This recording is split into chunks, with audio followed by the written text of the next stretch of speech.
Hello and God bless you. This is Ellen Mongan. Today we launch a new podcast. It's called Go Tell the World.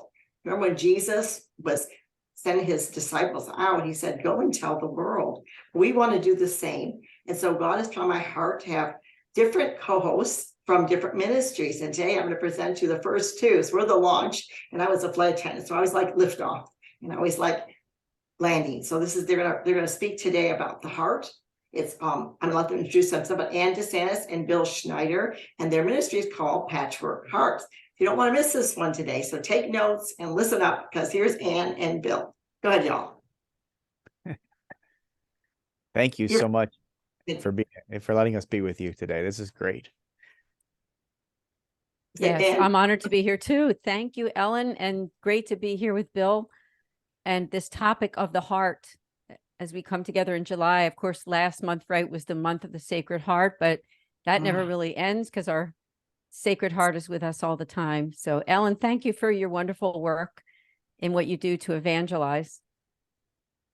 And I would y'all to introduce a little bit. Bill, thank you, and Vietnam. But my husband gave me a little prompt today, and we are young Catholics, and the nuns, they taught us the Sacred Heart of Jesus. I've asked you for many favors, but I plead for this one. Take it, place it in your open, broken, sacred heart. And that will be not my prayer, but thine as well. If y'all not old Catholics for a month, I'm so much older than y'all, you don't remember, but it was a great prayer, and I pray every night before I went to bed. But the heart is a very important thing. Pat will tell you as a doctor, and I try to get him on the show, but your heart is your main thing you have to have working right. And so we're gonna talk about some miracles with Ann and Bill, but you want to say a little thing about y'all and your show, or go, just take it away? Oh, sure. Yeah, I don't mind. So Patchwork Heart Ministry was founded as a nonprofit in 2018. And I met shortly after that. About a year after that, we met through a mutual friend. And so the two of us have a podcast through our ministry, Patchwork Heart Ministry, called Sowing Hope. And that is a part of our tagline, Sowing Hope into Broken Hearts. And so to give listeners a very quick overview of the reason why we have the name Patchwork Heart Ministry, it's because I am a survivor of 3 open heart surgeries, and right now there are literally patches holding my heart together, keeping it beating. It wouldn't be beating without these patches in it right now. Let's just put it that way. So because of that, the Lord gave me that name for this ministry, Patchwork Heart Ministry, and it just is a way to remind each and every one of us that we are broken in some way, that we have a wound somewhere, even if we can't see it. We all have a wound, and so there's one person who can heal that. There's one person who can help us overcome those struggles and wounds in our life. And his name is Jesus. He's a divine physician. And so we at Patchwork Heart Ministry just try to be our best divine physician, point people to the person of Jesus, because we know that he can heal and do all things. Amen, Bill. So well said. And to introduce myself, I'm Ann DeSantis. I've been on the Wow Mom podcast before. Thank Ellen so much for having me and for having Bill, both of us together. Bill and I are no strangers to podcasting. As he said, we host a show called the Sowing Hope Podcast, which was actually born out of the pandemic as well. We started in March of 2020, and we're still going strong. So if you want to listen to any of our podcasts, all you need to do is to subscribe and go to Patchwork Heart Ministry on YouTube. And we have some great things that are happening. To tell a little bit about myself, I am a wife and a mother from Pennsylvania, from the Philadelphia area. I am the mother of 2 adult daughters, and I am also the survivor of a heart condition. After the birth of my second child, I was in heart failure, and that was something that Bill and I had in common when we came together, discovering that we had both dealt with something to do with the heart. And so we always have that, like, kind of that gentleness toward people who have gone through some kind of health issue, especially heart problems and things like that. I am also the executive director, which is my main career, for the St. Raymond Onatus Foundation for Freedom, Family, and Faith. where I represent a religious order. I work for a religious order who founded us. They're the Mercedarian Order. And you can learn about our ministry by going to nonatus.org, because what we do is we make pastoral outreach to families in crisis through the spiritual works of mercy. And it's been my honor to serve on that foundation since 2017. And Bill Snyder is also on the board with us, which we're so grateful. So Bill and I do a lot of collaborative work. Hence, we're here together to talk about some of those things that we've been doing over the past few years. Ellen, thank you so much again. And I was thinking how amazing it is that today is the feast of Saint Veronica. And I only know that because I asked to get back before the show. And one of their ministries is to the broken heart, but they actually are authors as well. They're being very humble. But here's one of Anne's books, and it's called Love and Care for the Marginalized, which is, you got to have a copy and put in your prayer time, encouraging you to look for the person that is not maybe have a smile on their face and a glow, but maybe they're downhearted and need some extra love. And then Bill and Ann collaborated with Hearts Burning Within Us, which I think is fantastic for teens and mothers of teens. And that's another one of their treasures. You know, when God puts people together, that's why I did this podcast the first place, Go Tell the World. He has a purpose in it. I have to charismatically pick the people. I didn't know the people. I had people on my show. And then when God gave me this idea, I knew just who to invite. So everyone said, okay. I mean, of all the people I had on the show, except for one gal I'm still trying to reach, and I think she might be on vacation, because I had certain people mixed together, but Anne was the one that put together. Bill was her choice. And I go, then we can't call it Wow Mom. As we changed for this podcast, I still do Wow Mom, but for this podcast, it's Go Tell the World. And I think that we should tell the world that there is help, and there's healing, and there's hope for a broken heart. Who out there has not ever had a broken heart? When you're young, you have a broken heart because your boyfriend just left you for another girl and you weren't invited to prom, or you make the cheerleader squad. There's actually really pain and suffering for many people in this world. And we all have Jesus as the center of our walk in our lives. We still face some sufferings, but we have someone to cling to. Whereas somebody out there may not know, I have a broken heart. What do I do? Well, Ann and Bill and I are going to brainstorm and share about some tips and some things we've done. And just so you know, God heals the heart on the inside and on the outside. So you all jump in. Yeah, I agree with you. We both agree with you. Yeah, absolutely. I mean, it's an important body part to God too. It's mentioned in the Bible over 600 times. So he uses the word heart over 600 times. Sometimes it's with another word like hard-hearted or, whatever, but he uses that word heart over 600 times in the Bible. So clearly it's important. It's an important thing for us to be reflecting on. And, there are so many songs and within our, Catholic tradition that focus on the heart and focus on cultivating the worship of the heart, right? Like that's what this is all about. Worship of God, we often say, comes from the heart. Well, what is he talking about? He's talking about the part that beats, the part that, is constantly in motion in our body. Without it being in motion, it stops. And so, and all life stops. So the heart is the reminder. We eat 3 meals a day and we forget in between, we go do other stuff, but the heart never stops working. And so, that it's kind of like God's presence within us. It never stops working. And we have to make the extra effort as human beings to sit there and go, okay, how am I going to tune into God's grace right now? How am I going to tune in and give him, lift up every heartbeat in gratitude, toward him. And so I think it's an important body part to God. It's an important organ, right? Like this is very, very important. I mean, your husband can tell you, how important it is. Without it beating, there's no life. So. That's very good. Thank you so much. Anne, what do you think? Oh, wow. I agree with what Bill said 100%. And as he was speaking, I'm thinking also about that mercy of God, right? We think about the prayer, the chaplet of divine mercy, and how we intercede to the Lord asking for his mercy. And as Bill said, the heart is that part of our body that just never stops working. And that's kind of the way I look at the way Jesus's love is for all of us too, right? It's never ending. even when we're asleep and not aware, his love is still there. And when I think about how Bill and I have collaborated together in these two ministries that we both represent, Patchwork Ministry, where I work with him, and St. Raymond Nonnatus Foundation, where he works also with our board and with me. And we're coming together also with our friends at another nonprofit called Fiat Ministry Network, where we've been able to produce a lot of shows and podcasts that have to do with this whole idea of mercy and God's love and God's forgiveness.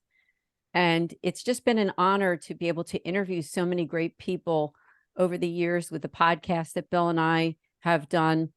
And it's just an honor to grow in our faith together, because that's what we do. You know, whenever you get involved in ministry, Ellen, I think you can agree, it's not just beneficial to the people that are watching and listening, it's beneficial to us too, because we're there. When the more you talk about your faith and more you live it, the more you're really walking with him, right? And the more you're able to evangelize people.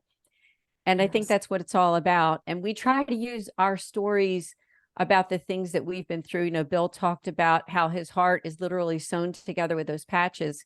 And here he is with us today. I mean, I'm so grateful every day when I get to work with him and see that he's doing well and able to take care of his family and thriving. And the same for me. I mean, I feel like I was pretty much miraculously healed from a disease related to congestive heart failure, peripartum cardiomyopathy, in 1999, where I thought I was going to die. And I prayed to God, and I had the sacrament of the sick and kind of begged God to please help me to keep going, because it's just such a serious ailment. And you kind of make that promise to the Lord that, you know, I want to give my life to you, please, if you just give me some more time. And he certainly has, because it's been 24 years since that happened, and I'm still clean bill of health and everything like that. So there's not a day that goes by that I'm not grateful to just be able to breathe and live and be with my family and minister with people like Bill and like you, Ellen. And I want to use that compassion that God's given me, which I know Bill feels the same way, and giving that compassion that he's given us and giving it to other people through our ministries. Right. And you mentioned the books that we wrote, and I think those books do the same thing that we're doing right now, which are helping people to really understand the love of God, right? He loves all of us so much, no matter what our circumstances. So it's just such an honor to be here with you today. Well, they're telling the world for sure. Go tell the world. They're telling about miracles God does. And sometimes you have to wait. Sometimes it's not an instant miracle. Sometimes it's a walk by faith, a journey up the mountain, and you have to climb it. Other times he can move the mountain. It goes away. You just never know. But the most important thing is it's his way, his will, and his timing. And he knew from the beginning of time that Anna and Bill would speak out, and they do. And that's what I love about y'all. You all you walk close to the Lord, and you say what he wants you to say. But I was going to say, you know, with God, we have to often do a heart check. You know, it's kind of built into our Catholic faith that every evening my husband does an examination of conscience. I don't, because I'm up all night. I do in the morning, because it's good to say, where is my heart right now? If you look at the Bible characters, they ought to do a heart check too. You know, David felt forsaken. He had to go before the Lord and say, by the way, I've sinned against you. I mean, Joseph felt abandoned by his co-friends, which was his brothers. And he had to say, what has happened? And even though he was in the well, you know, and then a slave and in the jail, he had to say, I forgive them. And he went and reached out a helping hand to the next guy.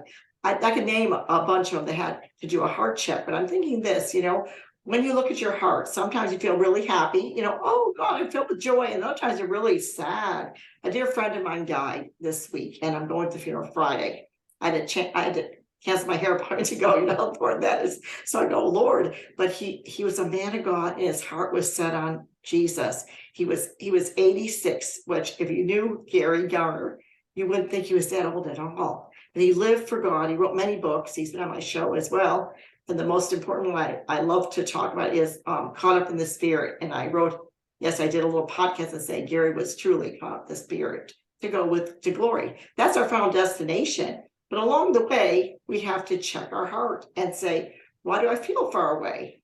Or why do I feel close, or what? And we can't go by feelings. You all will share on that, I'm sure, but there's times in our life that we feel, where'd you go, God? Isn't there? And then you pray for something a long time, like, please heal my heart. It isn't an instant thing, because like Bill said, he had many surgeries, right? Not just one. So, what do you think about that? A prayer that's not answered, something that breaks your heart. I know a gal that someone's praying for a baby and not being pregnant, praying for a husband, and they don't know what to do but turn to him for a healing. Yeah, I think you're spot on when it comes to, you know, at least in my experience, understanding that it's a process, right? It's a process of healing. And, early in my story, before I could even remember, I had 2 open heart surgeries. So the first 2 open heart surgeries I had in my life were when I was an infant. I was 3 weeks old and then 1 year old. I don't remember those. The third one I had was when I was 27. So, but there's a process that goes to it, right? They have to fine tune different things. In fact, I was just there last month for my heart checkup just a few weeks ago, and you're right. It's not always about feeling. I felt out of shape. I had to get on this exercise bike. They make you do this thing where you get on the exercise bike and you pedal really hard to test your heart, right? And so I'm thinking, man, I haven't been exercising, at all. I haven't been doing any exercise. I've been chasing my 2-year-old around, juggling schedules and all different kinds of things. I haven't had the time to really dedicate to this. I feel like I am not going to pass this test, right? Well, I get on the bike, and not only did I pass the test, I beat the previous test from 2 years ago. So, Wow. you sit there and you go, yeah, this is a process, and it takes time, and it's not all about your feelings. It's not all about, hey, I feel good today. No, but the heart was good. Even though I didn't feel that great, the heart was good. And the doc was like, man, your heart's okay. It's holding up great after this most recent surgery. And I was like, really? Because I don't feel that way. So we have to remember that in our spiritual lives too, right? Like, we might not feel, like we are worthy or that we are good or that whatever, but God created us to be good, and he created us for him, right? Like he said, all of creation, you are very good. You are very good, right? We were created to be good, and we are God's good creation. So, all the feelings of our day sometimes hamper God's or our ability, I should say, to plug into, God's healing grace, right? And we've got to leave our feelings at the foot of the cross sometimes. Jesus, take it, and use all this for your good, right? And it's such an easy prayer. I can't tell you how many times I've said that in my life. Jesus, just take what I'm dealing with right now, because I don't feel that great. I don't feel that wonderful about this situation or that thing that's going on. But I'm going to leave it here for you to deal with, and I'm going to do my best to be still and know your God. And so that's I think, it's certainly echoed in my life that it's not all just like, look, it happens, folks. God does do miraculous healings. Boom. You can next day you can wake up with a perfect heart, right? Not yet in my case, but it doesn't eliminate God's goodness. It doesn't eliminate God's goodness. Wow, Bill, thank you so much for sharing on that. When you're good friends with someone and you hear their stories over times, there's always a piece of that you didn't hear before. That's what I love about when you're friends with people like Ellen and Bill and others that I'm connected with, is just hearing their stories and learning to listen. And I think God really teaches us so much about life when we can listen to other people. For me, just to give you 2 quick stories, one about my heart was that when I received the diagnosis for the heart condition that I had, this was back in 1999. So yes, it was quite a while ago, but there's a certain devastation that a person feels when they get a diagnosis. So I definitely want to make a shout out to those people that might be watching that have had a recent diagnosis. Maybe it's yours, maybe it's your husband, maybe it's your child, maybe it's your parents too. But when you get that diagnosis, there is that sort of that uneasiness of like, well, Lord, what's going to happen to my life, right? And for me at the time, I was a mom in my mid-30s, and I had a real desire to live when I looked at my newborn baby that was 2 months old. And I said, I have to live for these two kids, for my newborn and my 2.5-year-old. And so it was kind of a begging of God. But like Bill made a good point, I also had to kind of put my feelings a little bit at the door, because we can't live in that worry 24/7, right? You can't live in that worry about, where am I going to be tomorrow? Am I still going to be in good health in another year or 2 years or 3 years, So I think it is a certain trust that we have to have in the Lord, trusting in his providence. None of us knows when the end of our lives is going to be. Let's face it. I mean, for any of us, it can come at any time unexpectedly, but I think we do have to look at life as a gift. And when you look at life as a gift, you're able to put that trust in God. Just another quick story, because I thought I was out of the woods with my worry and with my brokenness for a long time after that heart condition. But I did go through something that was a little more spiritual back in 2009. I'll make a long story short, but it was kind of how that book, Love and Care for the Marginalized, was born. Because what happened was, one of my family members, there it is, thank you so much. One of my family members was going through a very, very hard time in their lives. And it was kind of a spiritual, sort of psychological issue that they were going through. And I was the main support system for them. And I found that I helped this person to get through it. But then after that was all finished, then that depression started to come after me. I guess it was maybe within 4 to 6 months after that. And I had a wonderful support system of friends, family, people at church that I got along great with. I went to Bible studies and prayer groups and was probably one of the most active members at my parish. But because of what was going on at home, because of the way I was feeling, I went from being extremely active to basically not active at all. And I was not, I think it's safe to say that during that time of my life, I didn't have any active friends in my life. So months and months would go by. I wasn't going anywhere. I wasn't getting any phone calls. I wasn't getting any more invitations. And it's no one's fault, is it? When things like that happen, I remember one of the therapists I had talked to said that sometimes when people are depressed, people just don't want to be around you. It's not, they don't realize they're doing it, but it's hard to be around people who feel sad, who are feeling down, and you don't know what to say to make them feel better. You can pray for them, but I think we all know that prayer isn't something that happens in our time. It happens, the answers come in God's time, right? Not in our time. And so it took a long, long time for me. 2 of my spiritual directors had died. That was another thing that was kind of a devastating thing in my life. A priest, and then a sister had died. And I was on a real search to find help other than counseling. I wanted some pastoral spiritual help. And I had came upon the Mercedarian religious order looking for that spiritual director.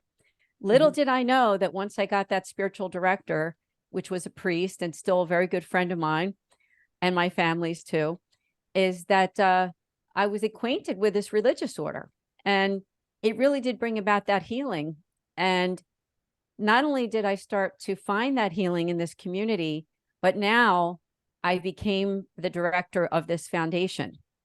And that was like the final part of my healing, because now I can take the experiences that I had in going through such a difficult time and being able to help families in crisis and people who have been through real traumas and tragedies. And I know that when I met Bill back in 2020, we were introduced by a mutual friend. We were sharing stories and found like, wow, we both have so much in common with some things that we've both been through in our lives. And hence was the beginning of this beautiful program, the Sowing Hope podcast, because our show is all about doing exactly what Bill and I have been through in our lives, which is sowing hope right into those broken hearts. And so that's just a little bit of my story. So I'm just thankful to be able to share it with you, Ellen and Bill, as you've heard it so many times. I love it. I like to hear it differently. I have not heard the whole story. But you know what? My description this week is keep on doing what's right, and in due time you reap a harvest. And they reaped a harvest, but not only that, in the midst of their harvest of doing the work of God, they're helping other people in the same way that they had suffered. And I think this, Anna and Bill, I think that when you go through suffering, and I'm like, I never volunteer, but I'm like a candidate half the time to be in that school of suffering. And I think when you go through such suffering, you gain a heart of understanding, and like you said, compassion. And you meet someone, you don't judge them and say, well, I just did this, or I just rebuked it, or you don't do that flippant thing. You go, your heart hurts with them that they're going through. I'm sorry, I get teary-eyed because I know that when I first went through, I'm charismatic. I was in a Christian community called Hallelujah for years and years. And my husband became a deacon, and we left all our friends and family and went, meant to do a ministry, which both are so equally good. But I remember thinking how I was hearing the ear of the Lord, because I read the word and I hear what he was saying, and I speak it out, like, go tell the world a mouth. And then I didn't realize he had to instill in me different things he allowed in my life so I could be the heart, because you can't just go, you miscarried a baby, something, just pray. You can't do that. Body of Christ is sad in my soul. And I went through, of course, the death of my Zachary, and I went through miscarriages, and I went through postpartum. I went through so much suffering. And now when I meet women, I don't judge them. You're like, if you just do A, B, and C, you're good. I mean, people, the Scarrett Gardner guy that just passed away, he's a man of faith. I remember someone saying, if you just pray, because I had 7 car crashes in a year and a half, and I still suffer in my body, but just fine. My son told me I just have to just believe I'm better.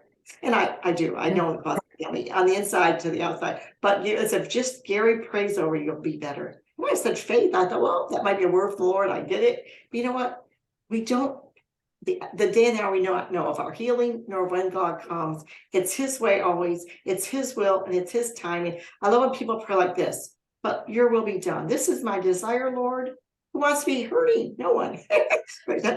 So you say, it's up to you, Lord. And that's a total trust in him. Your will be done. It's like saying, my way or the highway. So I love your sharings, both of y'all, that there is a timing, there's a journey to go, there's a mountain to climb. And sometimes you'll see the grace coming away that, oh, he did a miracle. The miracle's on the inside first. It is. It's always on the inside. And so please share on some more. I do love your sharings. I get blessed every time. They're first, and I'm glad on this show, because they do go tell the world, and they do walk close to Jesus, who has a plan. Like you said, you kept walking along, keep on doing what's right, and he kept opening doors. But in the midst of that, first you're going, wait, I didn't sign up for this. No, the no friends and the sorrow and the sadness. And then guess what? He had a harvest for you. Yeah. Yeah. And, I think one of the big things for me too is that when part of that journey is accepting your weakness, right? Part of that journey is accepting your weakness. So as you're traveling along toward, heaven and getting closer to heaven with each and every heartbeat, and you're experiencing these joys and these sufferings and these joys and these sufferings, I think the words, St. Paul about, power is made perfect in weakness, and that my grace is sufficient for you, is something that I hold on to very, very deeply, because I can't fix what's wrong with, like, I am completely powerless to my own condition. I'm completely powerless to it. I have to rely on people who are much smarter than me, these doctors who have spent years studying congenital heart defects, right? And I have to resign myself to that. Like, there are certain people that get angry with that. We're mentioning, Ellen, just a little bit about, how you have that compassion, that people develop that compassion. Well, there's also another side of it, because people with health issues that crop up on them, they can be extremely angry. Imagine tomorrow, losing function in your legs, or, not being able to walk. There is an anger process that you go through, right? Like I had a stroke as part of one of my first open heart surgeries or procedures. And so therefore I don't have full motor function of my left side of my body. I can't write my name. I can't draw with my left hand, but I can with my right. So but you have to understand that when those things are taken from you like that, now that's something that I've grown up with my whole life. It was, I never remember when I had the stroke. I probably was like 3 weeks or so old, but somewhere within the first year of my life. So I don't remember it. I've always grown up with it. but when something gets taken from you, you can Sure. be really, really angry, and you don't know who to be angry to other than God. And so, when you walk through, and I think Ann and I have this privileged position of, being through that process, going through that, anger and being upset and all of those things, to be able to say, hey, look, there's light at the end of the tunnel, for people who are going through that suffering, because you can be incredibly angry when you're suffering. And so I think, for me, just to help people and remind them that, hey, yeah, I might never get this back. I think that's the other big thing. Coming to understand that your weakness means that, this has been taken from you. Like, you're never going to get this back. And it's okay. God, I understand that this is part of my human weakness, my human experience. And once you can accept that weakness, man, there's all kinds of power in it. There's all kinds of power in it. And it's not power, Bill Snyder's power. It's the Holy Spirit's power working through our witness. It's working through our podcast. It's working through our cups of coffee with people that we have in our daily ministry, in our lives, right? It's that. I think that's where, the Holy Spirit shows up. If you turn the weakness over. That's right. You get to the point where you go, in God alone, I place my trust, is one of my other taglines I say often, because you realize that sometimes no one can help you but him. Most of the time. You get a point to go like, I can have Gary pray for me. It didn't work. I can move, I can do all these things that the people say. And I mean, I have a neurosurgeon, Dr. Rowe, and he said to me, I would never have the surgery unless you can't even use your arms or legs. I thank the Lord every day, because I haven't gotten to that point, but the surgery may make me not be able to talk or walk. Well, this is who I am, that I'm a talking, walking Ellen. So I go, Lord, I suffered the pain. I want to preface that. One reason is because I don't do a surgery that may not work. And secondly, because I feel I suffered the pain because I don't take medicine. If I took medicine, I could be dull. Well, I don't dull it or something, but I don't take medicine for mine, because I feel like I'm such an active person, and the pain alone tells me, no, you hurt, stop. So we're all taking different roads. On you, Bill. I just admire you and Ann. I've never had a surgery. I have babies. I leave the hospital after 1 hour. That's it. I'm done. I take my baby, Deacon Pat, Dr. Pat, and I take him home or her home. And I was never a fan of hospitals either. But you know what? God has always, since I was a little girl, he's always been there for me, step by step. I've heard him since I was a little girl, and he tells me, I don't know, he teaches me along the way. But I do say that, please know that there's some things you just have to trust that the Lord knows more than we do, and he's going to use the doctors, he's going to use the medicine, he's going to use it. And for me personally, that was, I'm a very holy Catholic neurosurgeon, Richard Rowe, and he said, I'm going to show you my credentials. And he says, I gave my life to Jesus Christ. He's a Catholic man that walks with the Lord, Macon, Georgia. We all should meet him. So tell me, Ann, about you. What do you think? Is sometimes when we on the subject of, like, sometimes the answer doesn't come, or sometimes it comes and it's not our timing, or we're angry because guess what? That wasn't our idea in the first place. But I ask things I can't exercise a lot, and I'm trying to get back to it without doing damage to my spine. You know what I'm saying? Because I have a spine thing, so. Yeah, I agree with what both you and Bill have been talking about over the last couple minutes. And I do think that it all comes down to kind of that moment by moment giving of ourselves to Christ. I remember a spiritual director that I had a long time ago told me that it's the way that we really can become holiest is when we're living in that present moment.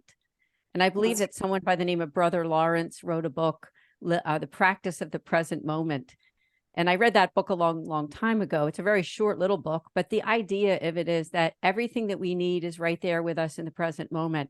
And I think that's what I learned when I was going through both the physical suffering and also the kind of that mental suffering, I guess emotional, spiritual, psychological suffering that I went through about 15, 14 years ago, whatever that was, when that family member was going through a hard time, is that I had to live in the present moment. I couldn't think too much about the past, and I couldn't worry about the future. And I really think that helps us to get closest to God. The Holy Spirit is with us in that present moment.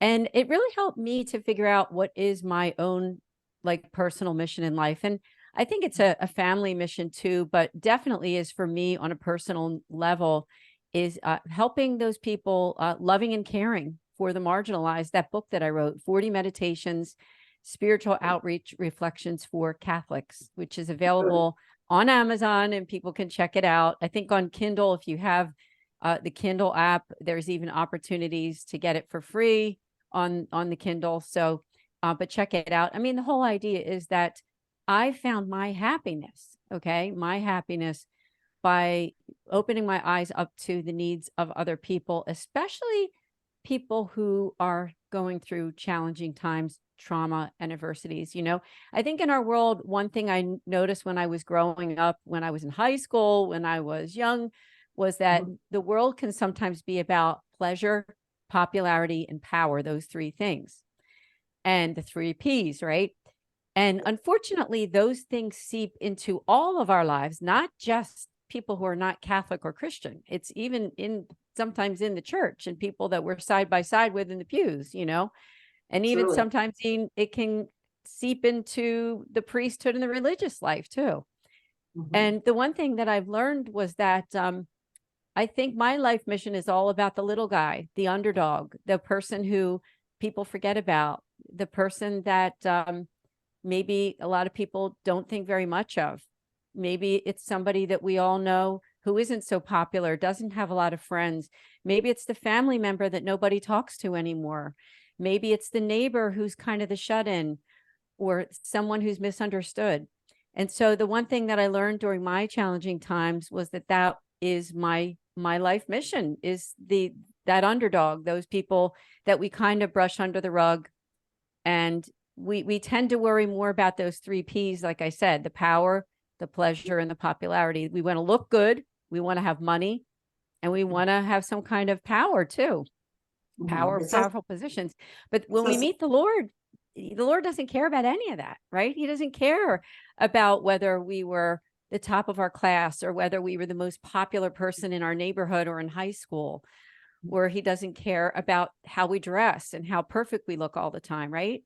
He cares about here, right? We were talking about the heart. That's what he cares the most about. So, so that's been what my life mission is about. And I hope to continue to travel on that mission, because it's a daily journey, right? Because we all fall into vice and we all fall into sin, and we all need the Holy Spirit and the Lord and sacraments of the faith for us to stay close to him. And may I just end what I'm going to say? Thank you. Listen on that before you close, but go on. No, one more thing. Thank you so much. Is on the topic of the sacraments, is that Bill and I are tackling a 3-part series in the fall on the Mass, because we're in this time of centering on the Eucharist, and the Eucharist is the source and summit of our faith. It is Jesus Christ, body, blood, soul, and divinity. And so we're doing this educational series where people will be able to register at the website of the foundation I work for, nonatus.org. It's not up there quite yet, but it'll be up there in the coming days. We're taping this in mid-July 2023. So just go to nonatus.org to learn more about that series of the Mass, and subscribe at Patchwork Ministry on YouTube. So thank you so much. I was at Bill to touch on when Bill also has a side ministry. I mean, he has so many ministries. This one is important too. We had him on Deacon and Deer about the Torrent. Do you want to share a little bit about that before we go on to say, we'll close with confession, how important the sacrament of confession is. But Bill, do you want to share a little bit about this, your ministry? Sure, absolutely. So one of the things that we did as part of our ministry was we produced a documentary about an hour long on the Shroud of Turin. And it's entitled, Who Do You Say I Am? You can go over to our website, patchworkheart.org. It'll be the first thing you see up there right now.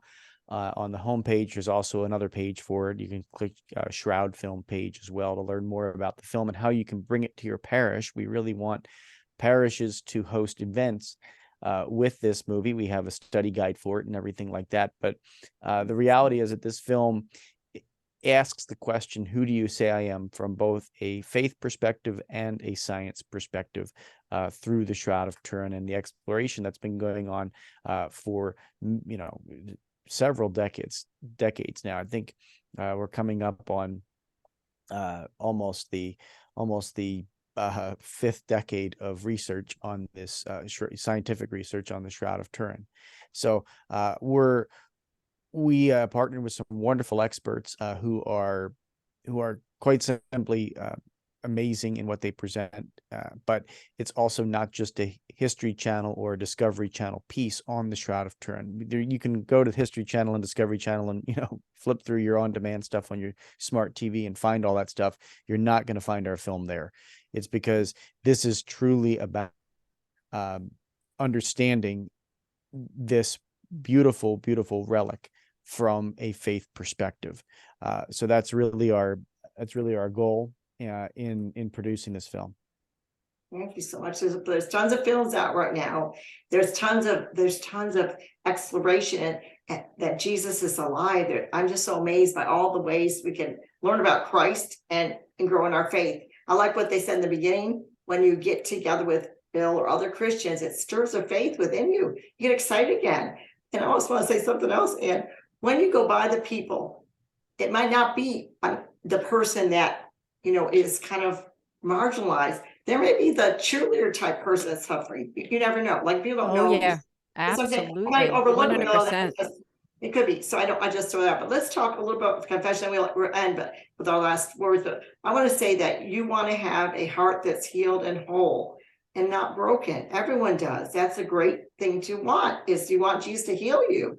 And we talked about the ways he heals and how he physically heals us. And sometimes it takes time. But let's mention that confession is not a magic wand. You just don't go in there and you go like, now I'm better, I'll never sin again. I mean, that is not how it is. It's the same journey as with the health. It's like you have to go humbly and say, Lord, I really don't like this sin and I don't know what to do. And you go, I use confession as, I used to have one confessor, and I talk to the priest and I try to get wisdom. My husband told me I was doing it wrong, but sometimes I know the priest and I want to do it that way because I want to know, when you're sitting in an area, you don't want to go like, it's fine, you're good. I just went to confession, I'm good now. We're not good. We have to go in humbly and say, Lord, I don't even know what to do. Just like with your heart, Bill, you have to trust him. And then slowly but surely, I had one friend tell me she stopped doing the sin just because she got tired of telling the priest, because she knew him and it was embarrassing. So I thought, well, then you get rid of the sin by going in and saying, Lord, I don't know what to do. Humbly, he'll help you along the way. What do y'all know? A confessional wisdom on confession, sacrament of confession. And our church is different than the Protestants. It's not a sacrament. You confess your sins one to another. Of course we do. We have girlfriends. Help. But, and also you have the confession in your own room as you do the act of contrition each night and say, please, Lord, I'm examine my conscience. And then there's something different that happens. At least me on a Catholic school, you walk in that confessional, the priest is standing in the persona Christi of Christ himself. And you have to trust that what he says to you is not just some words, it's words coming from the heart of God. So you have to pause. Spot on. No, you're spot on, Ellen. I mean, understanding that, I think you said it perfectly, is to a regular reception of the sacrament, right? Like when you regularly receive it, it makes you, holier, and it helps, or it helps you avoid those sins. It actually strengthens you, right? The absolution that we get not only wipes away sin, but it also strengthens us so that we don't run back and to those sins. And so it's almost like breathing and eating. I mean, like these are things that should be part of our Catholic life, right? Like these are things that should be part of our Catholic life. I mean, there are many people that said John Paul II went to confession every single day. I mean, if a man that was so holy in the public eye went to confession every single day, what does that say about me or you? You know, and so I think we really need to just, you know, go frequently. I mean, you know, whether that's once a week, once a month, whatever, you know, the Lord is putting on your heart. But I think, you know, many confessors would tell you once a week, especially if you are in ministry, especially if you are ministering to others, and at minimum once a month. And of course, as the bare minimum, the church teaches you should go to confession at least once a year. So that's the bare minimum of what our church says. Go to confession at least once a year, and receive communion at least once a year. So those things are, you know, part of our faith, and take advantage of them, right? Like, you know, doing the bare minimum as a Catholic will not lead you to to wholeness. So go to confession, go to the Eucharist, run to Jesus. That's my advice. It's very good. And Yeah. Well, I love how Bill laid that out. Thanks for that's, you know, the kind of the basics of our faith, of going to confession, going to mass, and what's expected. You know, if you want to grow, I would say trying to go to confession more often. I know for myself, you know, we're only really, you know, mortal sin is what you definitely have to confess when you go to confession, but you can confess venial sin too. You can confess those places in your life where you have failed, right? Where you have failed. It might not even be a venial sin, but you failed in some way. And so you can confess those in confession. And I think a lot of it depends on the priest that you're talking to. Some of them like to give you, quote, advice. Some of them will just give you the absolution, which is really all you need. You don't need much more than that, but you can always get spiritual direction. I know some priests will recommend that. They will say, you know what, we don't have a whole lot of time to talk in this confessional, more than like 5 minutes. But if you want to make an appointment, hey, I want to make a shout out while we're on that topic, because the foundation that I work for, as I said, we were founded by the Mercedarian Religious Order. We offer free pastoral consultations and free spiritual direction. And so if somebody's watching this video and you're thinking, you know what, I do want to talk to a priest. Now, it won't be confession because it's online. We do have certain select cities that we have our Mercedarian friars are living where you can make an appointment for confession or in person. But if you don't, if you live somewhere outside of those cities, then you can get the online appointment and talk to them on a call, like a Zoom call or Skype, or you can have a cell phone call, and they're free. So you can have as many of those as you like. So if you just need to talk to a priest about an issue, it doesn't mean that you don't have to still go to confession to have your sins forgiven, but at least you can have that appointment to talk about those issues that you might need to get some pastoral advice. So all you need to do is go to nonatus.org. I'll just spell it in case, NONNATUS.org, or you can just key in St. Raymond Nonatus Foundation and you can look it up, make that appointment, because like I said, they're free. Thank you so much. thank you, Ann. Thank you, Bill. We got to wrap it up. I usually do 30 minutes, but since we had a late start, I went an hour, I think, again. But you know, what do you stop when you're introducing people on the show, a new show branching and launching, Go Tell the World? And there's such a wealth of knowledge in this room, and I thank you so much. But we're gonna wrap it up with our last words, and I'm gonna close it out. But I thank you for being my launch and the takeoff, and I hope you get to know other. We have 12 co-hosts. I'll be people floating through, and as the Lord leads them to sign on in the topic they want, they'll be coming on the show. You never know what's going to be. It's like a treasure box and a wealth of knowledge for you to sow in your heart.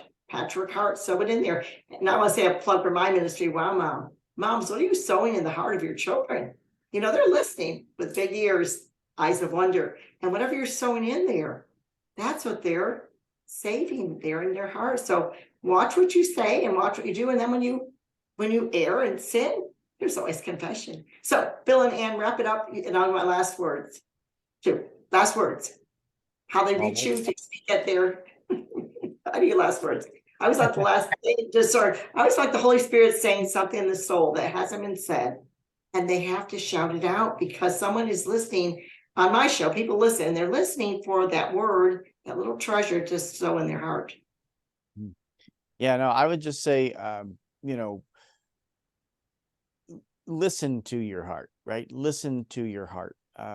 And there's a there's something to be said for, conforming your heart and your mind to the will of the Father. So listen to your heart and understand where God is in your life. And if that's confession, if that's bringing yourself back, find out, listen where your heart is and find out where God is calling you. Those two things. And if we can help you along that path, please, we would love to do that. Tune into our podcasts, learn more history, go over to patchworkheart.org. Get the book for young adults, college kids, Hearts Burning Within Us. That answers a lot of questions from a unique perspective, we believe. So check that out from Charis Press. You can find it anywhere. I know it's Amazon Prime Day today, so you might get a special deal on it if you're on Amazon Prime.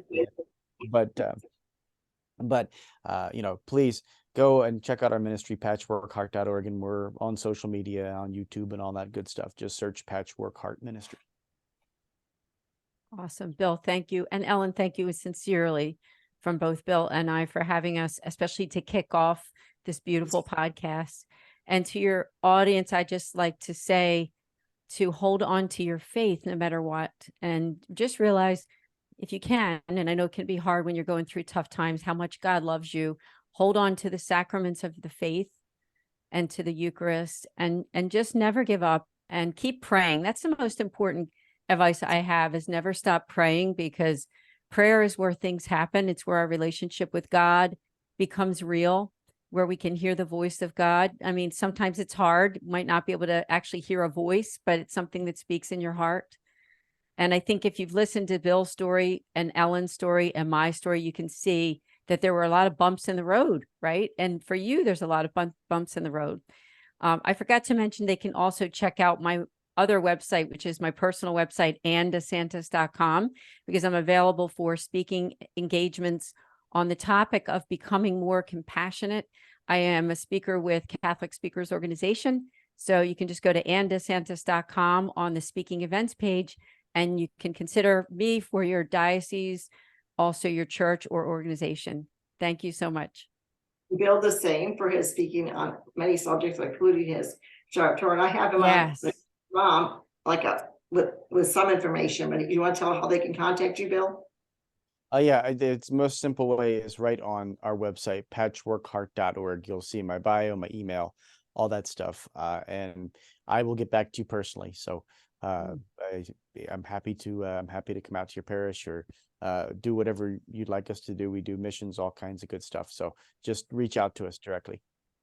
Okay, thank you so much. And thank you. I told my mom I have unprofessional people trying my show. She just sold her mansion. She's been praying for 20 years, but finally my sister, who's visits, sold it today. So we're rejoicing, but I didn't go to lunch with them because I have professional people that actually are busy, and I wanted to have this show start. So I want to say this, that I mentioned Gary a lot on this show because he had a heart for centered on God.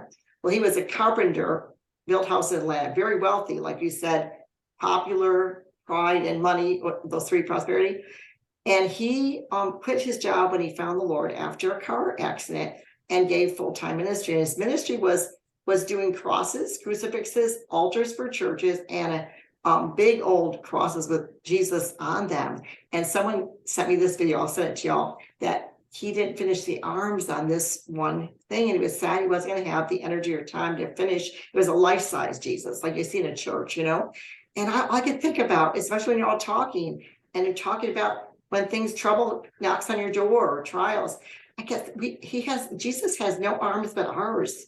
He has no voice but ours, and that's why he has us be the hearing ear and then the heart and the mouth. Because when someone goes down, we need to reach out that helping hand and say, "Here I am. I've come to help you." And that's why I liked it. I thought I could keep it that way with the arms off, because I was thinking.